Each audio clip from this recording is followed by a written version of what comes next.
What's up guys, this is Massey. Welcome to another video. In this video I want to show you how to evaluate the limits using L'Hopital's rule. First example is limit of 5x squared minus 3x plus 1 over 3x squared minus 5 when x is approaching infinity. That's going to be infinity over infinity.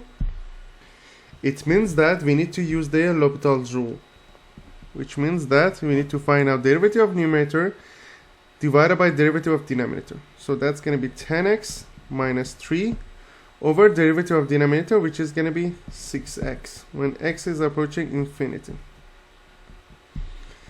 That's again is going to be infinity over infinity. So it means that we need to use it one more time. Derivative of numerator is going to be 10. Derivative of denominator is going to be 6. So that's going to be 10 over 6.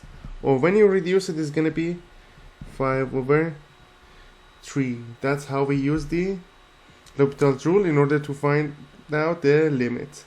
Another way to do that quickly, when the degree of numerator and denominator are the same, the limit is going to be the coefficient of the numerator divided by coefficient of the largest exponent in the denominator, which is 5 over 3. Next example, limit of x cubed plus 2x over 4 minus x when x is approaching infinity. So that's going to be infinity minus negative infinity.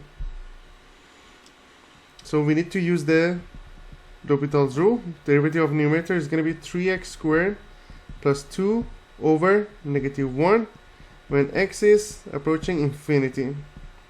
So that's going to be 3 infinity squared plus 2 over negative 1. So that's going to be infinity over negative 1, which is going to be equal to negative infinity. So that's how we use the L'Hopital's rule to find out the limit of this example. I hope you enjoyed this video. Please leave me a comment if you have any question. Thank you for watching and have a great day.